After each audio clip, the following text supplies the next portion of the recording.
kebiasaan katanya. Setiap kebiasaannya maka disebut dengan ilaf. Maka di sini li ilafi Quraisy, karena kebiasaan yang dilakukan oleh orang Quraisy, oleh suku Quraisy. Nah, kebiasaannya ilafihim rihlatash syita'i was-saif, bahwa mereka itu biasanya melakukan perjalanan pada musim dingin dan musim panas. Dan hau geja musim dingin, hau geja musim panas, insyaallah taala akan tak sebutkan di malamnya insyaallah. Segala ni perlu kita pelajari cita ataupun kita pahami so Quraisynya suku apa. Nah, jadi so yang pertama bernama dengan Quraisy.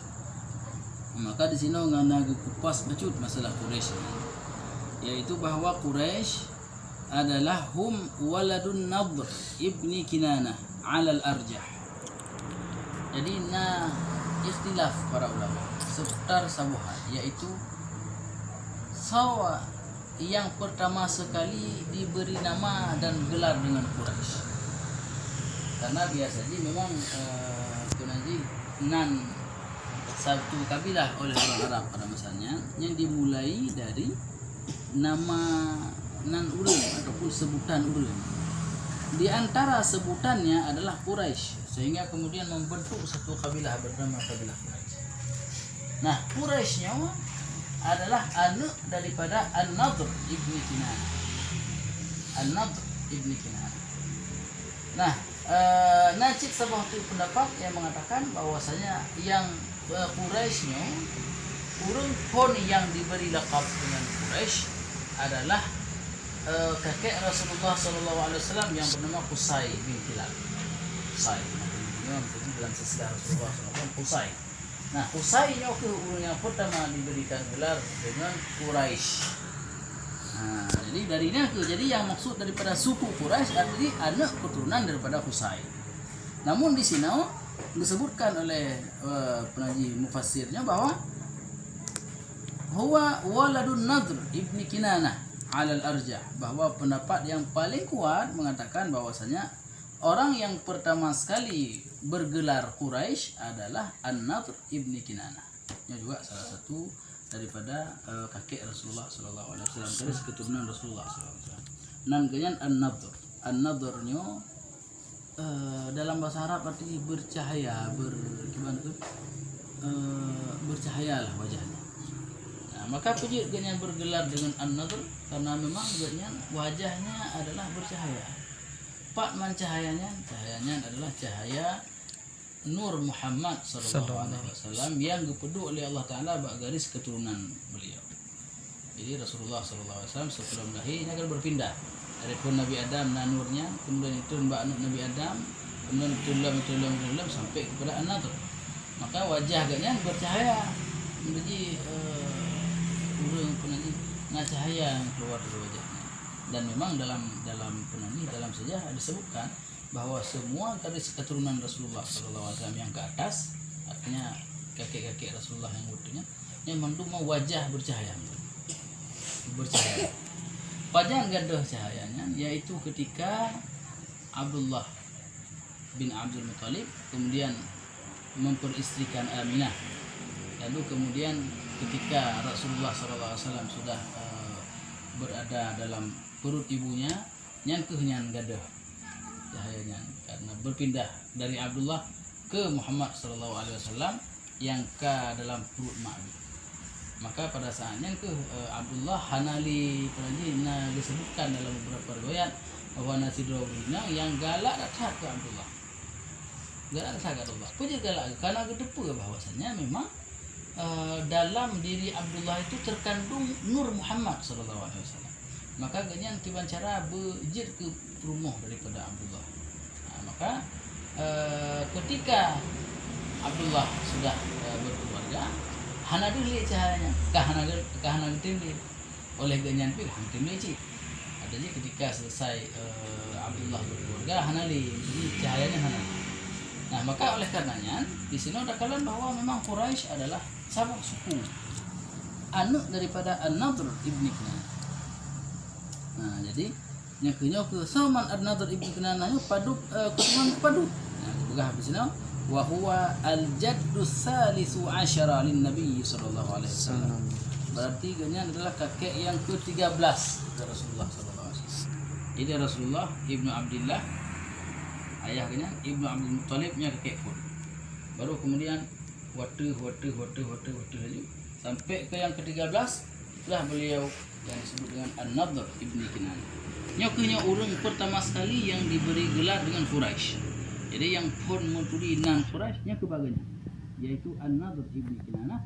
Berarti suku Quraisy adalah orang-orang yang anak keturunan dia.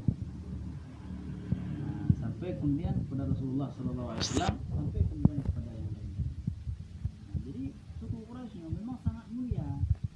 Begitu sangat mulia karena kemuliaan suku Quraisy adalah karena Ka'bah. Kemuliaan suku Quraisy adalah karena Ka'bah. Quraisy sangat-sangat dijunjung tinggi oleh Allah, dianggap hebat oleh orang lain. Itu je karena Ka'bah. Ka'bah lah hal yang membuat Quraisy menjadi mulia. Maka ditegahnya puji dalam ayat selanjutnya, falyabudu rabb hadzal bait. Maka hendaklah mereka menyembah Tuhan rumah ini. Puji disebutkan Ka'bah secara khusus karena memang menyatakan Ka'bah adalah Quraisy pada masanya sangat berhubungan antara mahabbah, kelebihan kemuliaan yang dimiliki oleh Quraisy adalah karena penanggi Baitullah. Maka ketika Amul Fil ditegah oleh Imam Sya'rawi dalam tafsirnya bahwa sangat erat hubungan antara surat sebelumnya yaitu surat Al-Kafirun dengan surat Quraisy. Pada hubungan antara dua suratnya. Hubungannya adalah kenapa Allah Subhanahu wa taala menghancurkan Ka'bah. Menghancurkan Abraha yang ingin menghancurkan Ka'bah. Nah, pengaruh terhadap Quraisy. Pengaruh terhadap Quraisy. Rakyat ternyata pengaruhnya. Pengaruhnya itu adalah ketika Allah Subhanahu wa taala menghancurkan kaum Abraha itu, maka rumah Ka'bah ini terselamatkan. Ka'bah aman. Maka ketika Ka'bah aman, semakin besar ta'zim suku-suku lain kepada suku Quraisy. Karena Quraisynya ke yang menjaga rumahnya.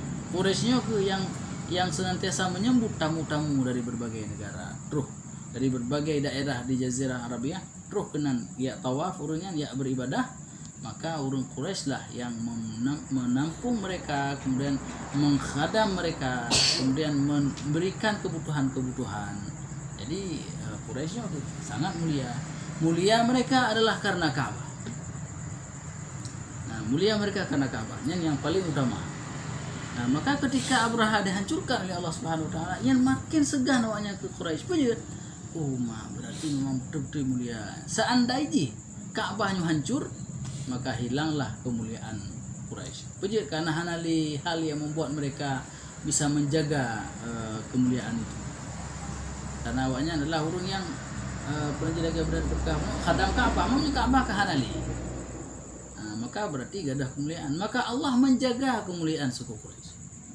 Gimana cara Allah menjaga kemuliaan suku Quraisy? Ketika ada pasukan dari Yaman ingin menghancurkan Ka'bah, dihancurkan oleh Allah Subhanahu wa taala. Sebelum mereka menghancurkan Ka'bah. Sebenarnya nyan mentang kasih bagi suku Quraisy bahwa mereka mesti menyembah Allah. Mereka mesti meninggalkan segala bentuk kesyirikan. Ketika Rasulullah SAW mengajak mereka untuk kembali ke jalan yang benar, menyembah Allah Subhanahu Wa Taala, seharusnya berlangsung disahuti oleh mereka. Seharusnya orang Quraisy adalah orang yang pertama mengikuti jejak Rasulullah SAW, beriman kepada Allah Subhanahu Wa Taala. Namun ternyata hanya lagi yang mandum. Walaupun yang masuk Islam rata orang dari suku Quraisy, namun ada juga malah para pembangkang luar biasa terhadap Islam adalah dari suku Quraisy. Nah, makanya kepingan Allah Ta'ala seharusnya urun don mesti menjadi urun yang pertama, kan urun yang terakhir. Makanya Fathu Mekah, kapan terjadi Fathu Mekah? Ketika sudah habis semuanya daerah paling sentral. Artinya apabila memang muslimin yakni Muhammad sallallahu alaihi wasallam mampu menguasai Mekah yang kabeh perkara. Kabeh. Maka di mandum penaji suku-suku lain melihat-lihat, menunggu-nunggu kapan Muhammad sallallahu alaihi wasallam menguasai Mekah. Menyang Muhammad mampu menguasai Mekah, kamu langsung turun, kamu kun asyhadu an la ilaha illallah wa asyhadu anna Muhammadar Rasulullah. Jadi Mekah yang sentral, ke perhatian dulu. Apabila suku yang paling mulia karena Kaabah itu kemudian mampu dikuasai oleh Muhammad, ya berarti tanya apa lah? Udah fikir. Terus tak beriman lagi. Nah, jadi mereka menunggu-nunggu. Nah, maka oleh karena itu Quraisy memang bangsa yang mulia, namun mulia mereka karena Kaabah. Perjalanan mereka ke Yaman dan ke Syam adalah salah satu nikmat Allah Subhanahu wa taala. Nah,